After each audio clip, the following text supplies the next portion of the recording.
All right, Tracy, I sent that over. Okay, just waiting on it to come through.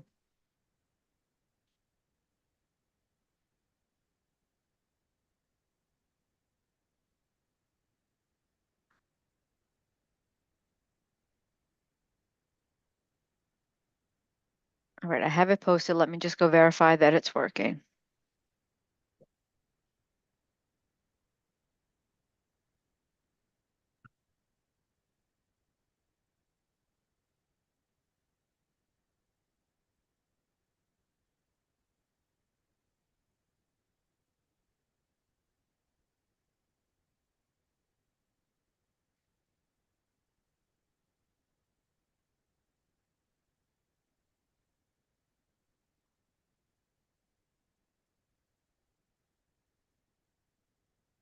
Okay, you're good to go.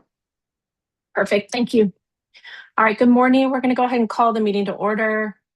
Meeting of the Louisiana State Board of Medical Examiners Occupational Therapy Advisory Committee pursuant of lawful notice is duly convened and called to order at 10:02 a.m. on Friday, January 9th, 2026 via Zoom virtual video.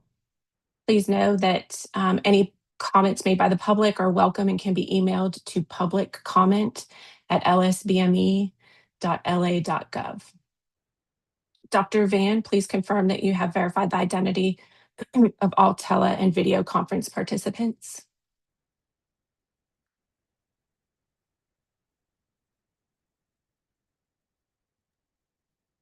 We have done the that. identity of everybody that's on the meeting. Okay, great. Thank you. Does it sound clear and audible to the public and those on the tele and video conference? Yes, ma'am, it is. Perfect. Thank you. All additions to the executive or public agenda must be made presently or at this time, as we will no longer make additions to the agenda after the close of the public session. Review the mission. The OTEC mission is ultimately to protect the public, i.e. the consumers of occupational therapy, by regulating competent practice and upholding the standards set forth by the governing rules and regulations. We're going to go ahead and do the roll call. Let's see. We have Wendy Evans, April Payton, Colin Hernandez, Whitney Roden, Carolyn Murphy, Kathleen Norcross, and Glenn Wallace and Mary Green Keys, and then of course myself, Raylena Crooks. Wendy, can you confirm that we have a quorum, or at least a majority of 5 OTAC members present? We do have a quorum. Awesome, thank you. Let's see, also present at the meeting is Angela Boudreau, Patricia Wilton, Miss Phyllis Johnson. And myself, Dr. Collada. Dr. Collada, Jacinta Tracy. It looks like that's about it.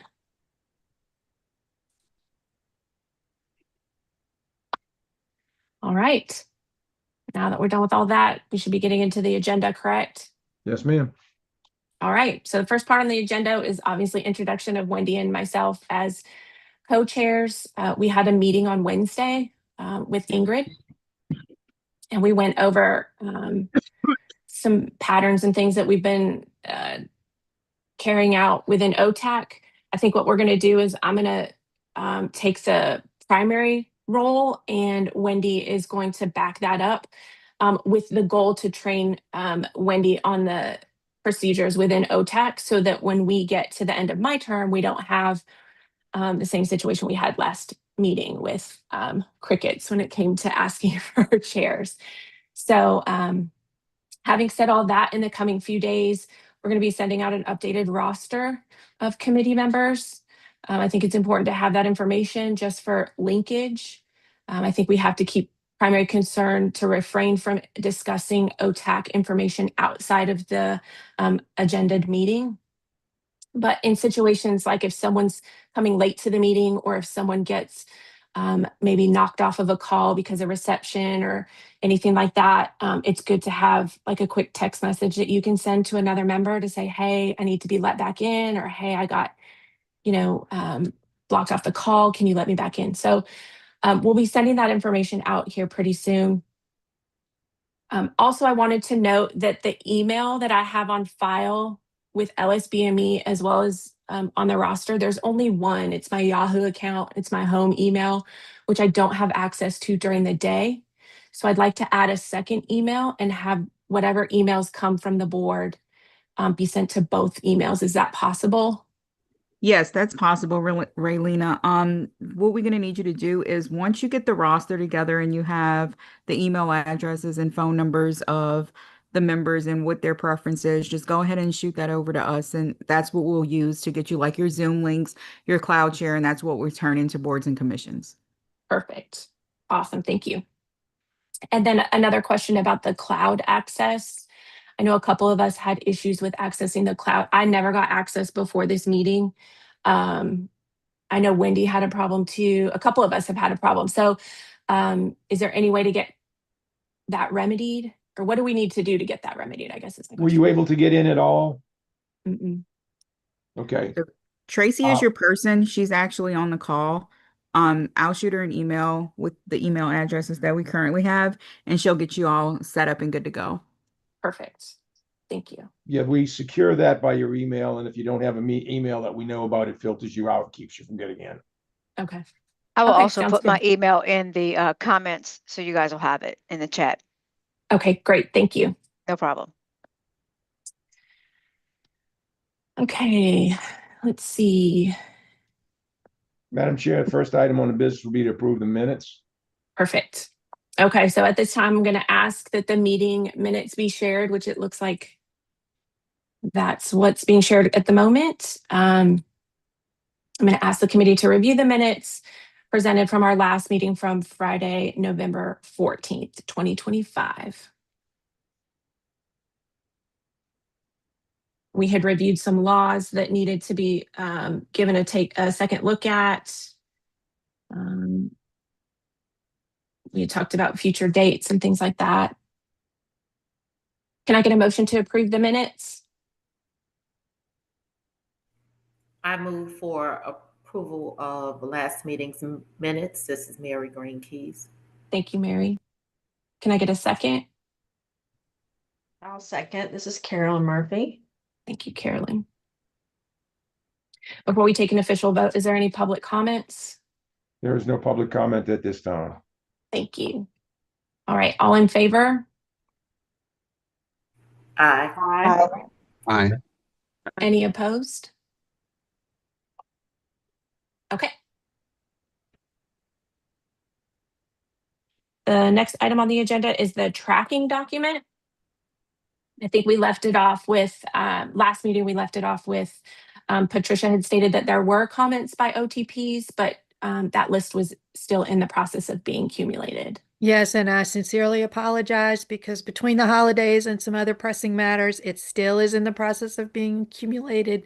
It is not anything urgent or controversial. It just does need to be updated for you all's information, and I very much apologize that I was not able to get that done between then and now. No worries, no worries. I'll just table that for the next meeting.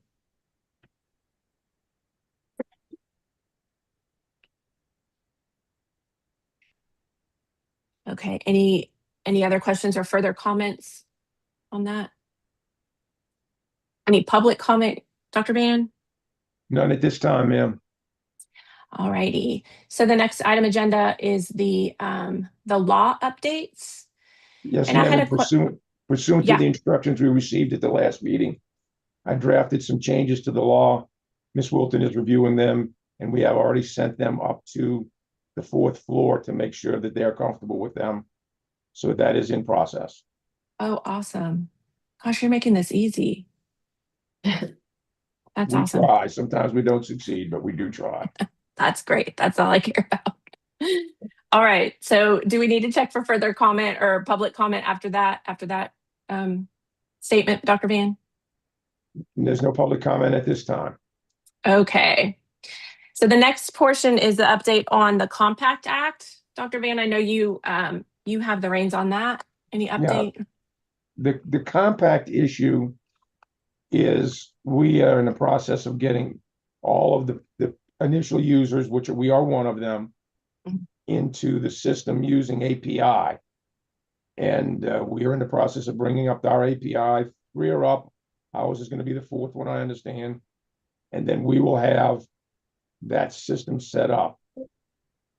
So you will all know the compact wanted every bit of information, demographics, license, social security number, and all of those things on every OT, whether they wanted to join the compact or not. That would Oh, wow. violate Louisiana law. So we had to explain to them we couldn't do it. Then I had to explain to them that while they want to use your social security number as a discrete ID number, we cannot send it in batches. Law requires it has to be sent in a secure manner, individually. APIs manage that law. So we're going to be in that process, and we are doing that. The biggest problem we have at this point in time is that the current compact has some states that cannot do criminal background checks. With the inability to do criminal background checks, there will be the potential for licensees from out of state to come in and do care in this state, never having had a criminal background check. This is going to be a violation of the state law. And we discussed I personally presented an alternative to allow our state from an out of state person to do the criminal background check. And the commission rejected that. So all I can tell you is that's still up in the air. And, the only thing I can tell you is we're going to handle it the best way we can until either the governor handles it or the legislature handles it. Okay. Did they say why they rejected your option at all or your proposal? Because it was a very heated debate, and it failed 14-13. Oh, wow. So again, I think if they have another commission, and we brought it up, and people, you see, a lot of times, and I'll just be honest, I don't think it's sleight of hand. I don't think it's dishonesty. I just think that everybody wants to standardize these compacts. But what people don't realize is that when a state enters a compact, the state's laws can be changed by compact rules. And some states do not like that. And only people are beginning to realize that at this compact at this time. So again, I think that it's probably going to continue to be a problem. But again, we are doing our best to implement it. But again, we have that problem. The only thing we could do at this point in time is ask them to reconsider, or if the community of OT wants to get out of the compact, that's fine with me too. That would have to be a legislative change. You would have to go to the legislature and ask to be taken out. And I don't see that happening. Right. Yeah, I see that that there would be people that would resist that. So, okay. Any public comment at this point in time, Dr. Collada? No, ma'am, no public comment at this time. Okay. Moving on to, let's see, I think it's ethics course, correct? Updates, course requirements, right? So we had discussed whether the ethics course that is offered on, or whether the training, the course, the exam that is on the LSBMA website in order to pass licensure would suffice for that ethics requirement. Yeah, we call it the law and rules course. Okay, the law and rules course, whether or not that would satisfy. We think that would satisfy what you need to know. These courses have been called ethics. They have been called jurisprudence. We got slapped by our judges, and they work for us, and still it needs to call it law and rules course. So we did. Okay. I think the key here is, unless you believe as an advisory committee that there should be something other than the law and rules to suffice for ethics, tell us about it. If not, just make a motion to adopt the current law and rules course, which will always change as the law and the rules change. Miss Susie updates those regularly. And so if you adopt the current law and rules course for OT, as meeting the ethics requirement. All of the OTs and OTAs can get it for free, and they can do it every year if they want. Okay, perfect. Is there any board discussion on that? Any thoughts?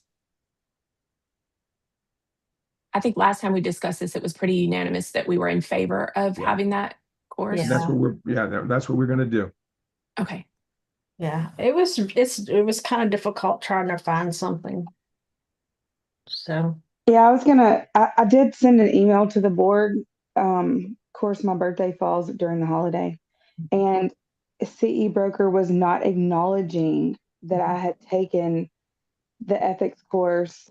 Well, I knew we did it in July, but I like panicked because my birthday falls, right after the new year. So I was like, oh God, I got to take it again for 2026, right? And so I took it again, and so I entered it. So the CE broker was not acknowledging because I had taken another course. It was 3 hours that took forever to find. And I ended up sending an email because I was like, didn't want to be out of compliance.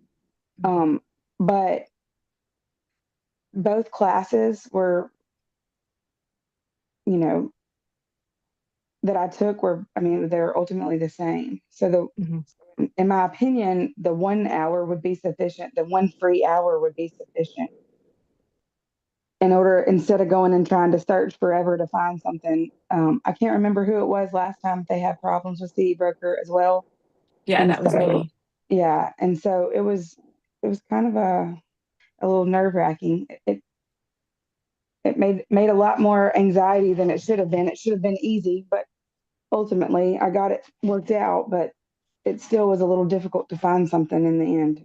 Yeah. Miss Kathleen, just so I'm clear, I'm not sure I understood what you said. Please forgive me for clarifying. Okay, so Did you say you took the course in June and you took it again in December? yes, The same course? yes. Well, I took it January the 1st, I think, actually, or the 31st, the 12/31, Okay, and when is your renewal date deadline? January 31 of this Okay, well, you year. only get credit for taking the course one time in the Correct, 12 months prior to your renewal. So if you correct. took it in June, you got the June requirement met, and don't get credit for taking it a second time in the same year. I understand that. My point was that we took it that day when we were all on the call that day. Everybody got to take the course or whatever after we got off the call that day, and I had forgotten that I took it, so I took it again. And so CE broker was not acknowledging that I took it at all because both classes were in there. So I had talked to somebody from the state, and she told me to delete one, so I deleted one. Okay, so now you're back to normal, right? Yes, I'm back to normal. Okay. When I did the ethics course, I did an ethics course from an external organization, and it CE broker could not file that ethics course under the ethics category unless I called them specifically. And she told me that this is a hang up, that a lot of people are having the problem, but it wouldn't put that check in the box because it couldn't go into that category. So there was a lot of logistical issues. I don't think that mitigates the need for these exams. I think it's just technical issues that may need to be ironed out in the future. But for now, I think it's a great option to be able to, or a great solution to be able to use that law and rules course. So To what I can satisfy tell that. you is I don't have the list in front of me today, Mhm. but if we put it on the agenda, I will be sure that A, Susie comes to our next meeting, and B, we get you the list. You all, as an advisory committee in the past, have approved the providers that we accept. So if you were taking a course that was not from an approved provider, it would not be allowed to be given credit. Okay, that's number one. Mhm. Can't tell you what happened with your case, Ms. Rolena, but I can tell you that while it may look like a great course, if we don't have CE broker programmed for that particular provider, it doesn't get done. You can't get credit for it because you all have determined and will always continue to be able to determine what are the courses you want to utilize. Now, in terms of who can handle when you all what you can pass out to tell anybody. They're having trouble with seed broker. There are two people that handle seed broker issues. One of them is me, and I'm happy to do it. The other one is Miss Susie, and she and I work with seed broker on a regular basis. We meet with them probably twice a month sometimes to address concerns, and they are more than willing to fix problems when we find them. But the one thing I don't want to do is, if the problem is ours, we got to fix our side of it. Right. Sounds good. Sounds good. The course that I took was an AOTA approved, and the person that I spoke to on the phone validated that. It was just in the wrong category. So, but this is good to know. This is good to know that that we can contact you for CE broker. Right. Just send me an email and we'll address the problem. Okay. Sounds And good. Susie will too. So All we right. do need to get a motion for that, correct? Yeah, I think you all were going to come back and tell us, it was my recollection, that you were going to come back and tell us, did you want to add anything else as an ethics course? And I think all I need is what the advisory committee advises, a motion that the advisory committee advises the board that the only ethics course that would be allowed would be the law and rules course as provided by Louisiana State Board of Medical Examiners in its current version. Okay. Okay. So can I get a motion to advise the board that the current law and rules course would suffice for the ethics course requirement for licensure? Make a motion, Carolyn. Thank you, Carolyn. Can I get a second? I'll second it. Glenn Wallace. Thank you, Glenn. Yeah. Any public comment? There is no public comment at this time, ma'am. Okay. All in favor? Aye. Aye. Any opposed? Aye. Aye. Any opposed? Okay. Ms. Relina, I have a question regarding that. How are the Yes. providers going to be informed that this is the only place to access that ethics course from here on out? That's a good question. We can, once the board approves it, we can target email all of the OTs and OTAs at the email address they provide us. If they didn't tell us a new email address, they won't get it. But we can target email the group and say, this is the new, this course given through the LSBME will meet the requirements for ethics training for annual renewal of license. Thank you. And Ms. Jacinta, make sure you put that motion to be approved in the executive, I mean, at the board meeting this month.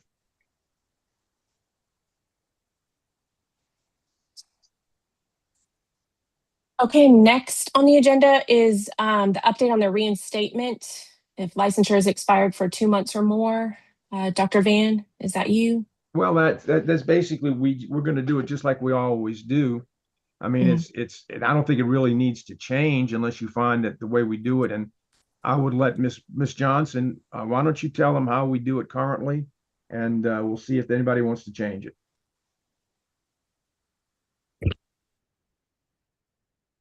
Excuse me, how we doing what currently? How we currently handle reinstatement if a license is not renewed in 2 months. We were working on developing some new process, but we're still on the old process. So if they have not, uh, if they have been in practice, within the past 5 years or so, then all they have to submit is either some CEUs, or if they have a current certification, then that will suffice. If they have been out of practice for 5 or more years, then they have to shadow. Depending on how long they've been out of practice, they have to shadow for a period of time. And as was previously established that we're going by, they also have to do live CEU, which none are, there's really, they have to go out of state to do that, to get live CEUs. So that's the process that we've handled or the procedure that we've dealt with for several years, that it didn't change with the rule change. Okay. How do you know how many units or how many credits you have to get for live CEUs? Is there a number associated with that, or is it just Yes, let me put it up for, if you've been out of practice for 5 to 10 years, Mhm. then there's 30 hours of live CEUs required, and that is live CEUs that's pre-approved by the committee.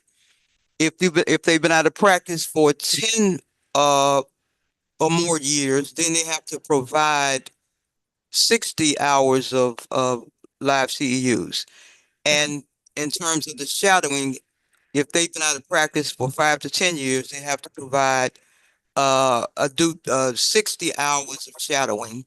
If they've been out of practice for 10 or more years, then they have to do 120 hours of shadowing. So the shadowing and the CEU is one option. The other option is if they've been out of practice for 5 more years, they have to retake the I think they what do you call it? Reactivate. They have to retake the NBCOT exam okay? if they choose not to go the route of the lab CEUs and the shadowing. Okay. Okay. Are you all Ooh-wee. comfortable with that plan? Is the board?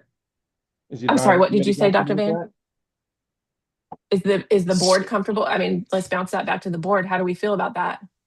Just to clarify, so the NBCOT is an option if you decline to do the 40 hours or 60 hours of the live CEUs plus your shadowing hours. The NBCOT Right. reexamination is always an option. That's the Mhm. option, right? You could one of the Okay, two. Yes.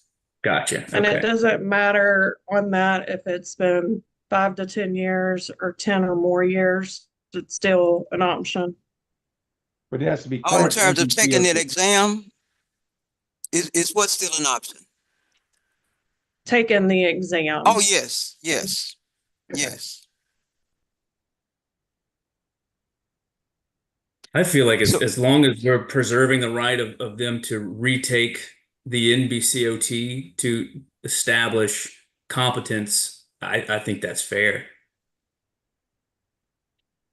I would agree with that. I mean, that's so, what you have to do initially. Correct.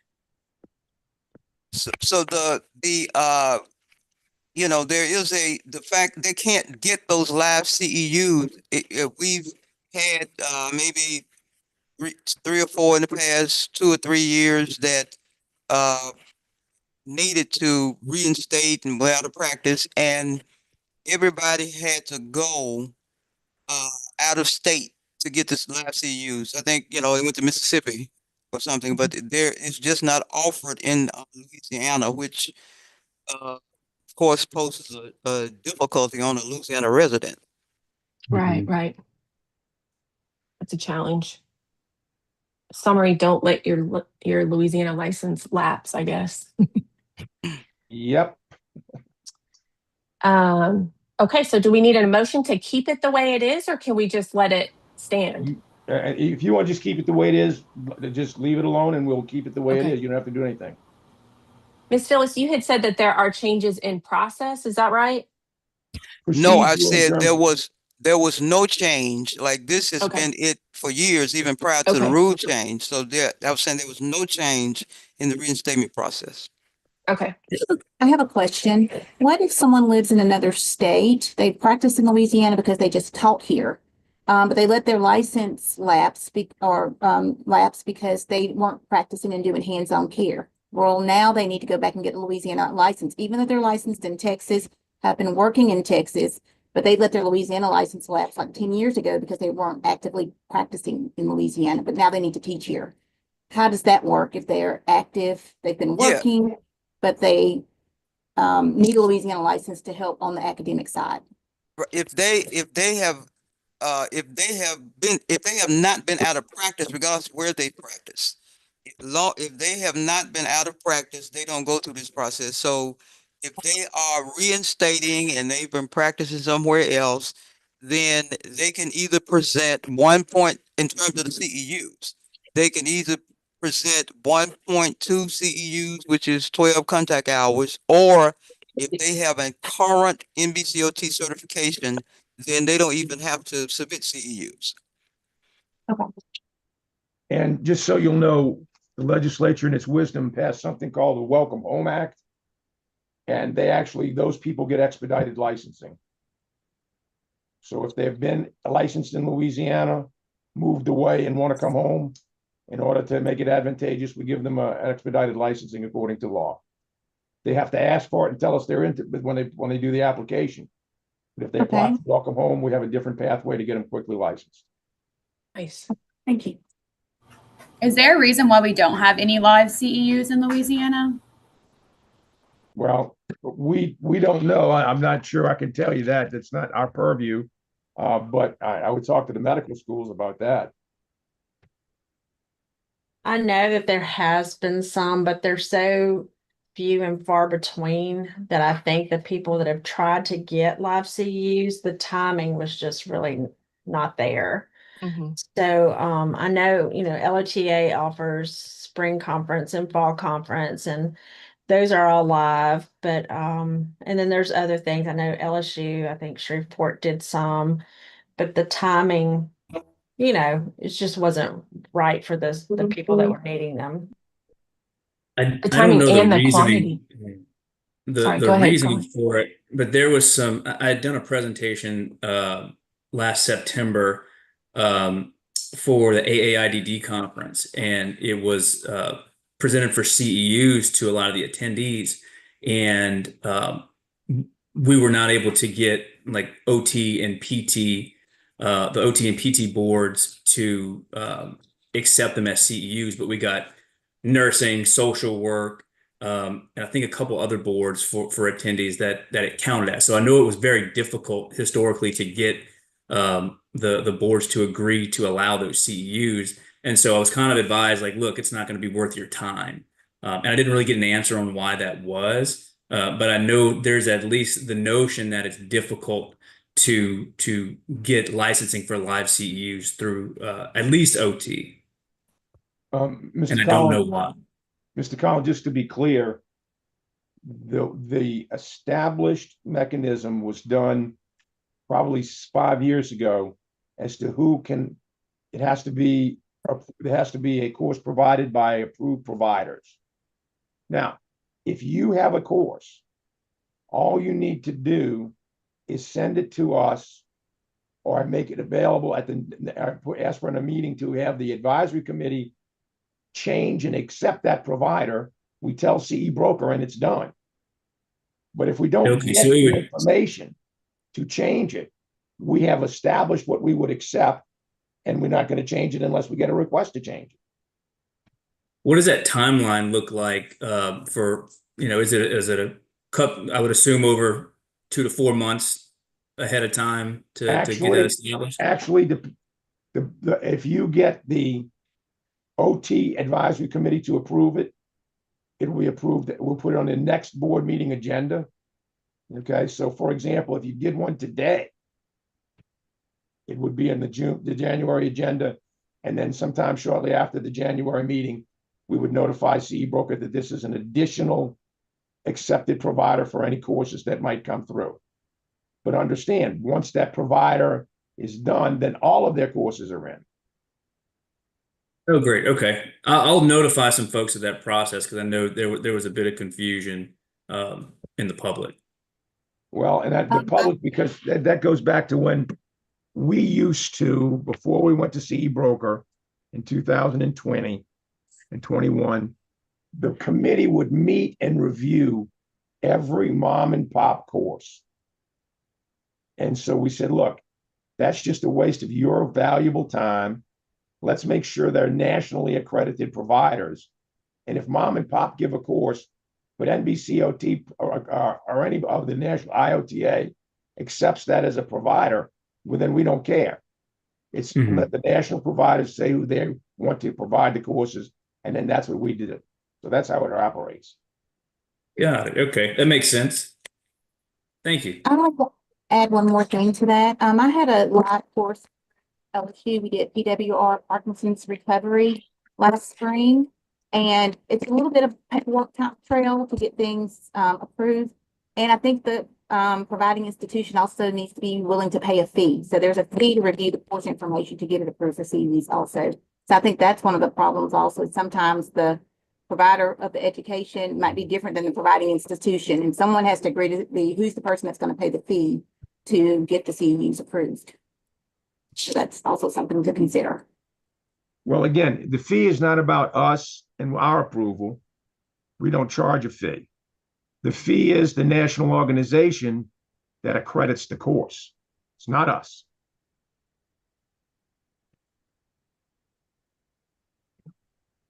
So do they have to have that approval from the national organization, or does it just have to be approved by OTAC? We got out paid of our the fee to business. Loda.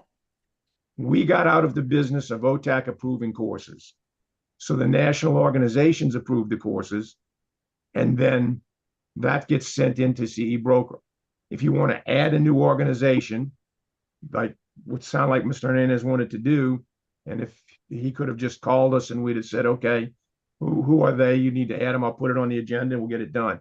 But so you'll understand, if you want to start going back to those meetings, I tell you, those meetings dragged on for a day, day and a half sometimes, because every mom and pop that wanted to put on a course, you had to provide the whole thing. You all had to review it. You had to criticize it. You had to make changes, send it back. Someone had to come back a second or third time.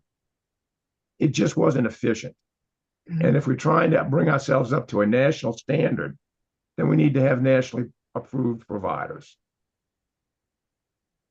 So if it's approved, and LSBME will send that up to the national providers and let them No, make the ultimate LSBME does decision. not send anything. You tell us who you want to have as an approved provider that we don't not use. And we'll put it on the agenda, we'll give you the list at the next meeting. I just don't have it. I wasn't prepared for it. I apologize. Because Sure, no problem. every advisory committee has their own list of approved providers for CE. So as you can imagine, with I think we have 14 advisory committees, the list is pretty extensive.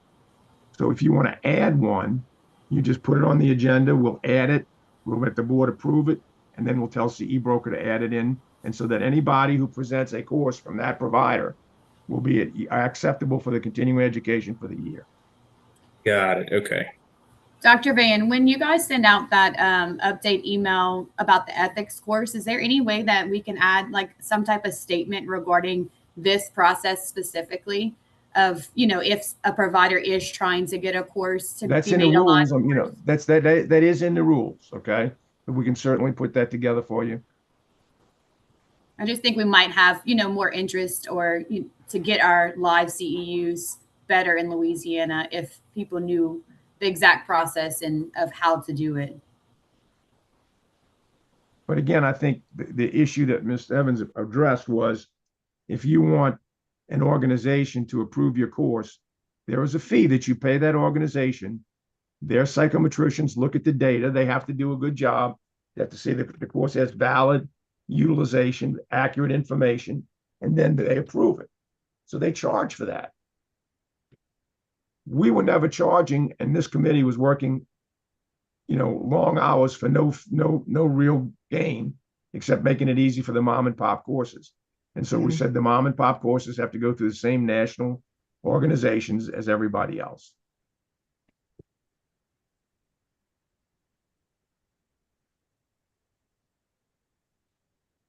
Okay, any other questions on any of that? A reinstatement or the Yes. live fees? Yes, Mr. So we once had, what would be the committee's position on reinstatement applicants who shadowed in another state? I've only come across that once, but I mean, I wasn't really sure about it. That, like most of the shadowing that they do here with people we've issued a license to. So like if someone did shadowing out of state, how acceptable do you find that? I have my own thoughts on that, but I'll open up to the committee before I say anything. Anybody have specific thoughts on shadow work being done outside of the state of Louisiana?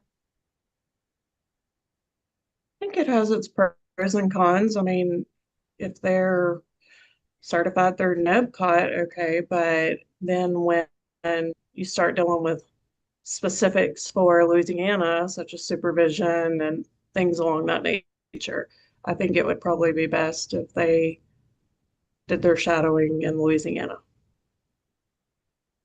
Yeah, I would agree with that. Any other comments? I tend to lean more toward wanting to keep it in Louisiana myself.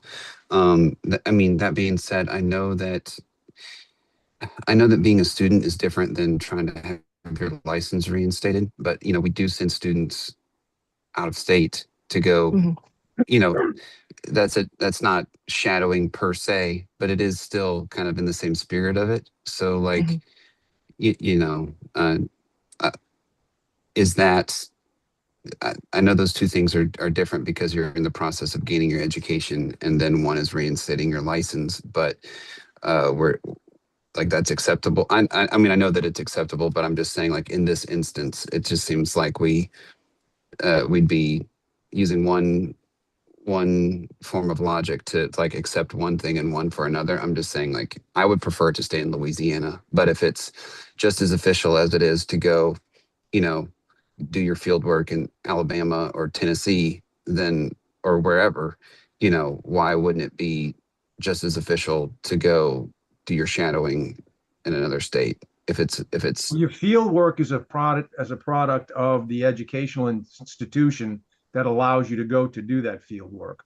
sure. Shadowing is to bring you up to speed in Louisiana Mhm. after the changes that have occurred when you weren't in Louisiana.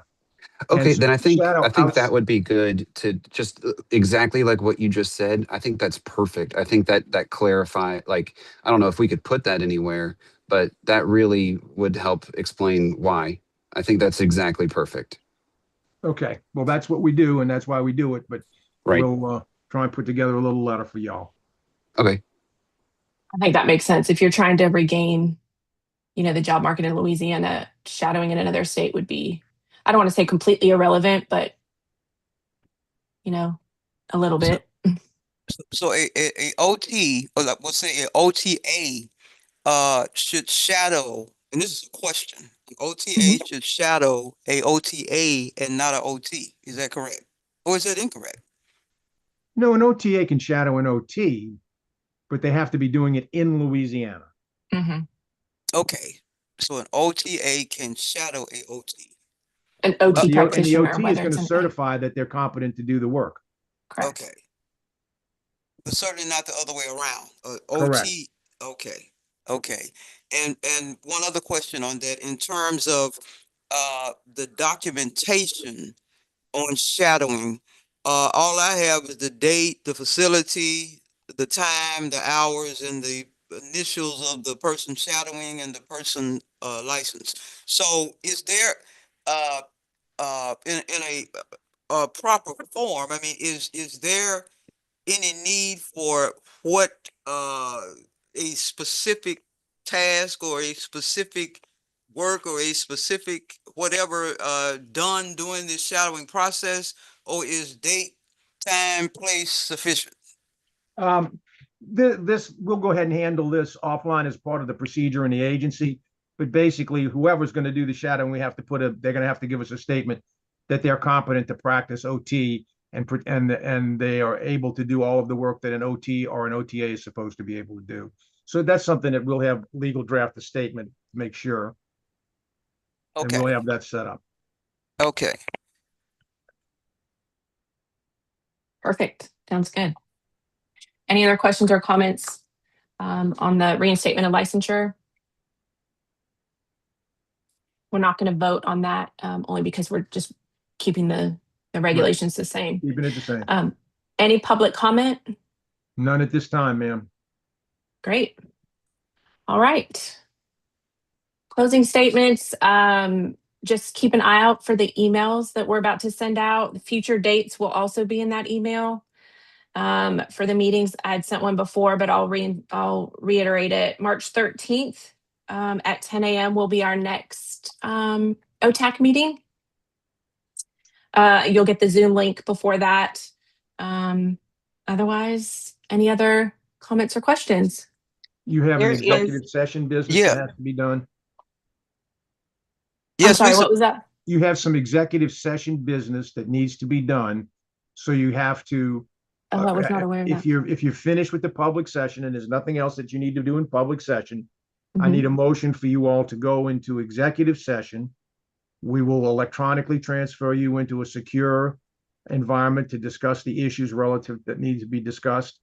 And then you will not take a vote, you'll discuss it, you'll decide who whatever they want to do, and then we'll come out into public session, back into the public meeting, and you can make the recommendations and votes on anything, any action you want to take in the executive session. Okay. Can I get a motion to move into executive session? I'll make a motion, this is Carolyn. Thank you, Carolyn. Can I get a It's second? it's Kathleen, I second. Okay. Thank you.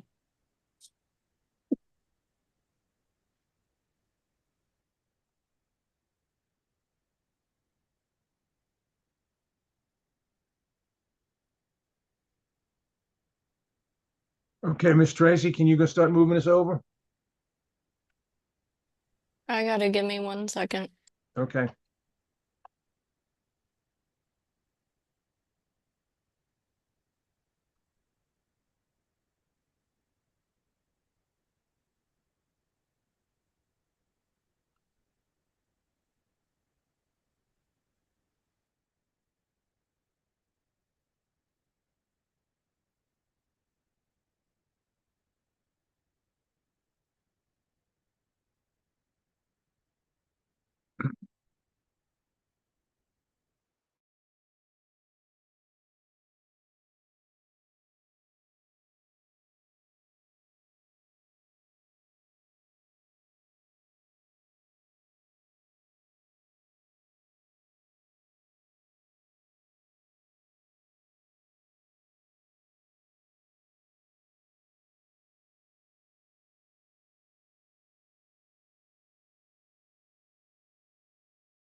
Is Madam everyone Chairman, transferred over? just everybody's made the transfer, but I'll just know there have been no public comments at this time. Okay, perfect. So no action was taken on the item presented in executive session. And if there are no further comments, then we are ready for adjournment. Correct? Yes, ma'am. Okay, so meeting adjourned at 11:14.